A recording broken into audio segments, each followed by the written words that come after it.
turabasuje mwese abadukurikiranye kuri Hand of God Ministry 250. Imana bamugisha. Amazina yanjye nkuko bisanzwe nitwa Habakwizera Jean Bosco. Nongeye kunezezwa no kubana nawe muri kino gitondo umwanya kugira tuganire ku ijambo ry'Imana. Hari ijambo Imana ishyize ku mutima wanjye kugira ngo turiganireho muri kino gitondo cyangwa kuri uyu munsi. Imana kugire neza wowe ugiye guhabwa umugisha n'Imana kugira ngo umve rino jambo. Mbere yuko twinjira mu ijambo tubaze dusenge, hanyuma tumara gusenga twinjira mu mwanya w'ijambo ry'Imana. Turagushimira Imana yacu nziza, tugushimiye kuri Imana y'urukundo, tugushimiye kuri Imana yo kubaho, tugushimiye ko uri Imana irinda ubwoko bwawe kandi isezerano rye ntabwo rihera, iyo wavuze urasoza ntuhimbazwe. Sengera ubwoko bwawe budukurikiranye kuri YouTube channel waduhaye kugira ngo tuyikoreho umurimo. Abari hirya no hino, abari mu Rwanda, abari muri Afrika, abari muri Amerika, hirya no hino ku isi ndabasengeye imbaraga z'umwuka wera ndetse n'imbaraga z'ijambo ryawe imanukire kwinjira muri bo kugira ngo ubuntu bwawe ndetse n'icyo watumye ijambo ryawe Mwami gisorezwe mu bantu bawe. Turagushimiye nanjye bana nanjye mushyigikire muri uyu mwanya mu izina rya Yesu, amen. Imana ibamugisha rero. Tugiye kuganira ku ijambo riri mu gitabo cya Yosuwa. Ni ijambo Imana imeye kugira ngo turiganireho. Iri jambo maze iminsi nditekerezaho cyane, maze iminsi ndisoma cyane, nkakurikirana nkagerageza kurisengeramo cyane, ariko mu by'ukuri ni ijambo rifite imbaraga nyinshi ku buryo nagize ishaka ryo kugerageza byose rwose gatuma turiganiraho. Rero Imana ibamugisha. Ni ijambo rifite intego ivuga ngo Imana iduha imbaraga zidahindurwa n'ibishyi. Kuko naje kwitegereza nsanga muri iyi minsi abantu bafite imbaraga, ariko imbaraga zabo zigera igihe zikarangira. Kuko muri iyi si umuntu igihe kiragera agahitinga, igihe cyo guhitinga kikarangira, akazaho ikindi gihe kitari cyo guhitinga.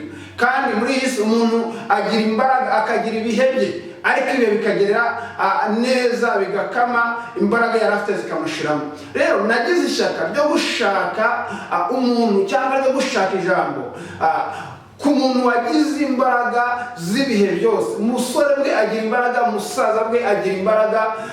Rero ngira ishaka ryo kugira ngo turiganireho. Nawe Imana iguha imbaraga wumurikiranye, wowe uri kunyumva, wowe uneze amatwi, wowe uri kundeba. Imana ikumera imbaraga zidahindurwa n'ibihe.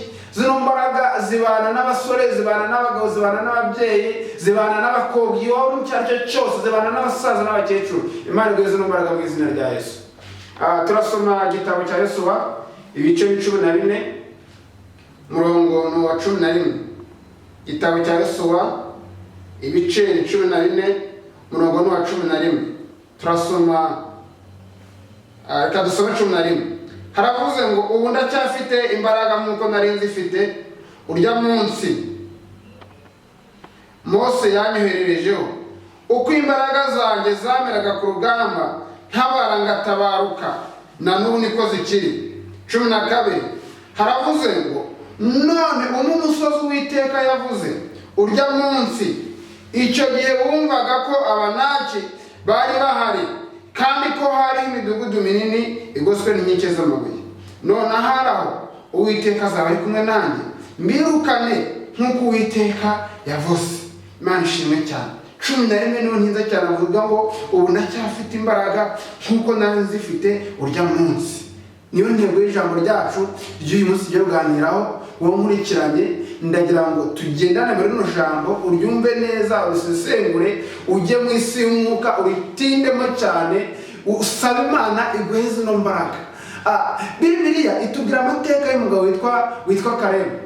Uyu Kalebu Bibiliya itubwira yuko yagendanye n'Abisirayeli, agendana nabo mu rugendo ruva muri Egiputa, Abisirayeli berekeza i Kanani. Nagira umunsi yuko amateka muri Abisirayeli ntabwo ari uvugaho menshi, ariko navugaho makeya. Nagira umunsi yuko Abisirayeli Imana yabwiye Aburahamu, irambwira ngo Aburahamu we, kuko wasinzira ku gitambo, inyoni zikagwa ku gitambo, ubwoko bwawe nzabutanga, buzajya mu gihugu cy'ubunyage, buzamara imyaka 400. Icyo gihe buzakoreshwa imirimo y'uburetwa uko wasinzira ku gitambo gusa. Rero kuko Imana yari yamaze kuvuga byagombaga gusohora. Bibiliya ivuga ngo igihe kiragera Abisirayeli baragenda bajya muri Egiputa biturutse ku Yosefu na Yakobo n'umuryango wabo, baroroka baragwira. Ngo amaze kugwira biravuga ngo ubwoko bwinshi, wabaye ubwoko bwinshi, ngo hima bamwe bagiye batandukanye. Ariko kwa Imana yakoresheje Yosefu ibintu bikomeye muri Egiputa.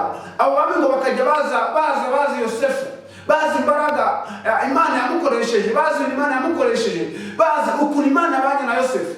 Aba bami ntagira ikintu bakora kuri no bwoko bw'Abisiraheli, bakavuga ngo bano bantu bariho umwuka w'Imana, bariho imbaraga z'Imana. Imana yabakoresheje ibintu bikomeye mu gihugu cyacu, kubera Yosefu ntagira ikintu batwara buno bwoko. Bibiliya ngo igihe kiragera, igihe kigeze ngo hima undi mwami utarigeze kumenya Yosefu, utarigeze amenya ibyo Imana yamukoresheje, utarigeze akamenya umwuka w'Imana wari uri muri.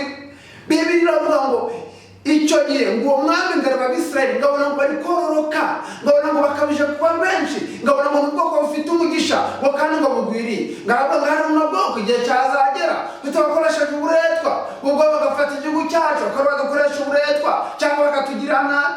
Aravuga ngo reka twinigire inama bakoresha imirimo y'uburetwa, bakora imirimo y'agatunambwene, bakora imirimo mbese imirimo ikomeye ku buryo batazongera kororoka ngo bagwire, ku buryo mbese uko bagendaga bagira umugisha hirya no hino bagwira, ku buryo igihe kizagera cy'uko batazongera kugwira mu gihugu. Bibiliya aravuga ngo uhereye umunsi, uhereye nonanga mugiye kujya mwumva amatafari guhera ku munsi wa mbere kugeza ku wundi wa mbere, kandi muzajya mwumva amatafari bategetse. Nimutyagezaho muzajya muhura n'ibindi bibazo. Bibiliya ivuga ngo iki? Bibiliya iravuga ngo Abisirayeli bakoreshwa uburetwa, bumva amatafari imvura yagwitabwaho amazi ntayahari. Ayo matafari bagombaga kuyabumba kandi bakayarangiza, ngo bakoreshwa uburetwa bwinshi. Ng'igihe kiragera Imana yibuka yuko yavuganye na Aburahamu, imubwira ko azamara imyaka 400. Imana ngisanga ngo imyaka 400 yararenze. Imaze gusanga yararenze, ngaragera ngisanga Mose. Ngiramubwira ngo Mose we, shaka yuko mutuma ukagenda kujya gukora ubwoko bwanyu muri Egiputa, kuko numvishe kuniha. Haleluya! Imana yumve kuniha kwawe, Imana yumve kuniha k'ubwoko bwayo. Ibibiliya ngo numvishe kuniha k'ubwoko bwanjye, binteye kugira ngo njye kubukura muri Egiputa, bakora umurimo y'uburetwa. Iyo mirimo y'uburetwa urimo ngo muri Egiputa, ibyo bikugoye n'ibyo bikuhije, Uwiteka agiye kohereza Mose wawe kugira ngo agukure mu mirimo y'uburetwa, agukure muri Egiputa. Aho ngaho uri gushirira, aho ngaho uri gupfira, aho ngaho uri kuburira imbaraga. Imana igiye kohereza Mose wawe mu izina rya Yesu. Bibiliya ivuga ngo Imana ituma Mose nk'uko Imana yari yabigambiriye kandi yabiteganije, ngo Mose aragenda. Imana imukoresha imbere ya Farawo, imukoresha igitangaza cya mbere. Farawo ntiyemera, Imana iramukoresha kugeza mu gitangaza cya 10, aho imfura zose z'abana b'Abanyegiputa zapfiriye. Farawo ngo baranga ibintu biriseriye, aravuga ngo Imana ntari ku bwoko bwayo, ahari ibindi byazaza bikomeye natwe ubwacu twashira, ngo yigira inama yo kurokora buno bwoko. Nagira ngo nuse yuko Abisirayeli bahagurutse, ariko ntibahaguruka n'Abisirayeli gusa, bahagurukanye n'abanyamahanga b'Abanyegiputa. Kuko Abisirayeli nubwo byari bimeze gutyo, bagiraga inshuti muri Egiputa. Hari izindi nshuti zabo zahagurukanye nabo atari Abisirayeli, ahubwo ari Abanyegiputa. Baravuga ngo natwe turajyana nawe tujya kureba icyo gihugu cy'i Kanani Imana yababwiye abasirayeli cy'umugisha, natwe tugikandagiremo. Bibiliya ivuga ngo iki? Bibiliya ivuga ngo muri ubwo bwoko bwahagurukanye n'Abisirayeli butorwa muri Isirayeli nihuse. Biravuga ngo hari umugabo witwa Kalebu. Uyu Kalebu nushaka amateka ugasoma ukiringinga Imana, uzasanga Kalebu nta muryango rumwe w'Isirayeli avukamo, ahubwo Kalebu ni umunyamahanga wagendanye n'Abisirayeli mu rugendo rw'ubutayu. Biravuga ngo bageze mu butayu mo hagati, ngo igihe kiragera benda kugera i Kanani. Ntabwo muza byinshi bahuye nabyo mu butayu, ahubwo nshaka kugera muri kino kibuga kivuga Imana bw'imbaraga zidahinurwa n'ibihe. Biravuga ngo bageze mu butayu benda kugera i Kanani, ngo Mose ngatuma abagabo bagera muri 12, arababwira ngo mugende mujye gutatsa igihugu cy'i Kanani, mutuzanira amakuru, tumenye ukuntu i Kanani byifashe, tumenye amakuru yabo, tumenye ibyaho ukuntu bimeze. Bibiliya ivuga ngo iki? Bibiliya ivuga ngo muri bana 12 Mose yatumye, hari umugabo witwa Yosuwa, harimo n'umugabo witwa Kalebu. Nubwo yari umunyamahanga, ariko biravuga ngo Mose nabagira icyizere, aramutora abwira ngo ngaho nawe agenda, kuko Kalebu yari uwo kwizerwa. Mana ishimwe cyane. Numva ntangiye kwakira izindi mbaraga muri ngewe. Imana ikomeye imbaraga zihinurwa n'ibihe mu izina rya Yesu. Bibiliya ivuga ngo baragenda, ngo batatse igihugu nk'uko Mose yari yabatumye, ngo baragaruka. Mose ateranya iteraniro ry'Abisirayeli, arayabwira ngo nimuze mwicarane umugandagazi, mwumve amakuru abantu bagiye gutatsa igihugu batuzaniye. Bibiliya ivuga ngo babanza 10 ba mbere, ngo bazana mu nkuru z'incamugongo, ngo baravuga ngo nibyo koko igihugu twakigezeho, twakibonye, ni igihugu cy'amata n'ubuki pe. ni ukuri harimo umugisha, igihugu kirera, igihugu imvura iragwa, mbese ni igihugu cy'amata n'ubuki. Bibiliya ivuga ngo iki? Bibiliya iravuga ngo baraje ngo baravuga ngo nubwo bimeze gutyo akaba ari cy'umugisha ari amata n'ubuki, ariko twabonyemo abagabo twabonye mu bwoko bwabo bwitwa Abanaki. Aravuga ati ukuntu nababonye, ukuntu ari bareba, ukuntu ari bagari, twirebaga imbere yabo tukabona tumeze nk'inzige. Nubwo Imana yabwiye natwe baradusezeranye, ariko abagabo twabonye nta hantu twabahera. Nagira ngo mbwira ngo ibyo Imana yavuganye nawe nubwo urabona bitazasohora, ariko Imana yabikubwiye n'iyihe mbaraga.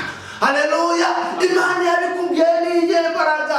Ni Imana ishoboye byose, ni Imana izi byose, ni Imana irebera hose icyarimwe, ni Imana itegeka bikaba yavuga bigakomera, ni Imana y'iyihe mbaraga ishoboye byose. Nubwo nta hantu byaca ariko ubitekereza, ariko nubona ariko Uwiteka afite imbaraga zo gusohoza amasezerano n'icyo yavuze, afite imbaraga zo kugihagararamo. Bibiliya ivuga ngo iki? Iravuga ngo baravuga ngo ni ukuri twababonye, nibarebana, nibagari, ntitwabashobora, ntitwabahangara. Ngo bakimara kuvuga izo nkuru, biravuga ngo iteraniro ryose ry'Abisirayeli ngo rivugirize induru icyarimwe. Ngo baravuga ngo Mose we watuzaniye iki mu butayu? Ngo baravuga ngo mureke dushaka undi mugaba udusubiza muri Egiputa, n'ubundi wagiye ufiri Kanani, byago tugasubira muri Egiputa. Ngo bose ngo bavugira icyarimwe, induru iravuga mu Bisirayeli. Ariko hari Imana yabanye nabo. Nagira ngo hari Imana yabanye nabo muri uyu mwaka washize, muri uyu mwaka turimo. Hari Imana yagendanye nawe muri aya mezi yose. Hari Imana abaye mu ruhande rwawe. Tositara bini manda ya sinemedra. Hari Uwiteka wakuramburiye inkoni, waguhaye ibyo kurya, waguhaye amazi byakomeye. Ubu ngubu wimwihakana, aho gacira imbaraga ziwe zibe muri we, kuko iyo umuntu afite ibyiringiro ahindura iminsi. Nubwo iminsi yaba ikomeye, ariko arayihindura kubw'ibyiringiro no kwizera Imana. Mana ishimwe cyane. Bibiliya ivuga ngo iki? Bibiliya iravuga ngo uyu Kalebu na Yosuwa ngo barahaguruka. Ngo bamaze guhaguruka baravuga ngo nimuceceke. Ngo baravuga ngo igihugu ntabwo bageze natwe twakigezemo, kandi baravuga ngo byavuze byose ni ukuri, nibyo. Ni igihugu cy'amata n'ubuki, ni igihugu cyiza pe twakiboneye, n'abagabo b'Abanaki barimo. Ariko baravuga ngo nimuwiteka twishimire, tuzabarya nk'abarya imitsima. Uwiteka apfa kuba twishimira gusa. Mwebwe mutuze, muhumure, mukomere imitima, ko Uwiteka twishimira nicyo gishoro. Tuzabarya, tuzabarumanga. Uwiteka ari mu ruhande rwawe. Nagira ngo mbwira ngo Uwiteka ari muri wowe, ari mu ruhande rwawe. Nta mubisha. Humura, tuza umutima wawe. Tosifa alami. Humura, tuza umutima wawe. Uhumura ukomere, uzabinyuramo kandi uzabinyuramo, kuko Uwiteka ari mu ruhande rwawe. Bibiliya iravuga ngo bakimara kumva izo nkuru, Abisirayeli baracururuka. Nibwo ngo Mose yaganiriye na Kalebu igihe bari mu butayu. Mose ngabwira Kalebu, ngabwira ngo Kalebu we, bitewe n'ibintu Imana yagukoresheje, bitewe n'ukuntu wabaye wo kwizerwa, bitewe n'ukuntu wagendanye natwe ukihanganira natwe, aramubwira ngo nawe uzagabana. Ubwo imiryango y'Abisirayeli izahabwa gakondo, aramubwira ngo nawe uzahabwa gakondo mu bandi Bisirayeli. Ngo Kalebu arabyakira, ahabwa gakondo ari umunyamahanga. Mose ndarayimwemerera. Nagira ngo Mose igihe cyageze, Mose agataha, nk'uko Uwiteka yamaze kumubwira yuko igihe kigeze cyo kugira ngo atahe. Bibiliya ivuga ngo iravuga ngo asimburwa na Yosuwa. Ubu Yosuwa niwe wabujije ubwoko bw'Abisirayeli abugeza i Kanani. Ngo bageze i Kanani, ngo Yosuwa ngagenda ngagabanya Abanyakanani bose, nakagabanya Abisirayeli bose, agabanya imiryango yose muri Isirayeli, ayigabanya buri muryango wose umugabane wabo. Ngo yibagirwa ku mugore witwa Kalebu. Ngo nibuka yuko Mose yamubwiye ko azahabwa Kanani, yibagirwa yuko Imana yamubwiye ko azabona isezerano, azabona umugabane. Ngo ibyo ngibyo ngarabyibagirwa Yosuwa. Bibiliya iravuga ngo igihe kiragera, ngahura na Kalebu, ngahuye na Kalebu, ngo baraganira. Kalebu arambwira ngo Yosuwa we, ntabwo wibuka icyo Uwiteka avuganye natwe, ntabwo wibuka icyo Uwiteka avuganye nanjye turi Kadeshi Baruneya, ntabwo wibuka ibyavuye mu kanwa ka Mose. None se urabyibagiwe? Njyewe umugabane wanjye mwampaye urihe? Ngo Yosuwa ngajya kumubwira, ngaramubwira ngo ahantu hasigaye, ngaramubwira ngo harimo Abanaki, ni ahantu hakomeye, harimo amahanga akomeye. Tista fasimedra. Imana ihindura amahanga ari imbere mu izina rya Yesu. Amahanga ari imbere yawe, Imana yahindure, iguye kuyahindura ibikugose, abadayimoni bakugose, imbaraga zo mu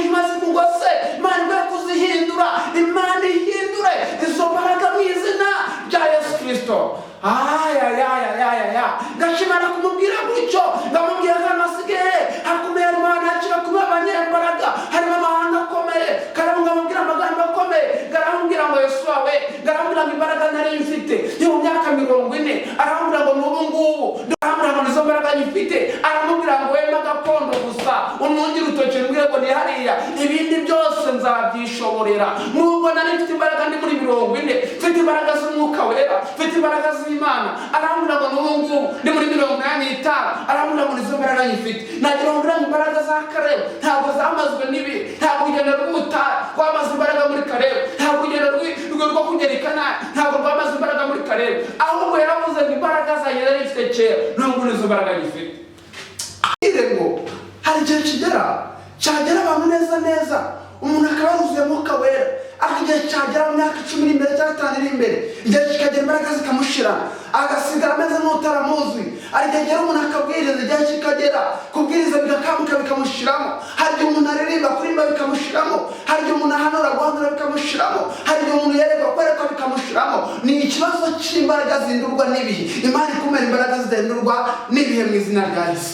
Haleluya. Nicyo kibazo mfite cyonyine, ukeneye gusubira ku isoko y'amasengesho, ukabana n'Imana, ukegera Imana, ukaba mu bihe byo gusenga kugira ngo Uwiteka aguhindure amahanga ari imbere yawe, akuganirize ibikorwa, kugira ngo winjire mu byiringiro, winjire mu mbaraga, winjire mu kwizera, kuko Uwiteka ari umutabazi wawe kandi ari umurengezi wawe. Winjire mbese mu buzima buhindura ibihe byo guhindura, aho ubuzima bwawe buhindura ibihe. Ishimwe cyane. Haleluya. Ubuzima bwawe bube ubuhindura ibihe. Tugiye gusenga Imana, tugiye kwinginga Imana, tubwire Imana imbaraga zindurwa n'ibihe, kuko aya makuru yaturutse mu ijuru, yaturutse ku Mana. Niryo jambo Imana imwe turigandireho. Nagira umubwira ngo rwose aho uri, ahantu uhagaze, ahantu wicaye, Imana ikomereze izo mbaraga mu izina rya Yesu. Haleluya. Imana ikomereze izo mbaraga, Imana ikugirire neza. Mbese wasengaga yego uracyayasenga, wasengaga itatu uracyasenga, wariyiriza uraciyiriza, wateranaga ni batu uracyayiterana.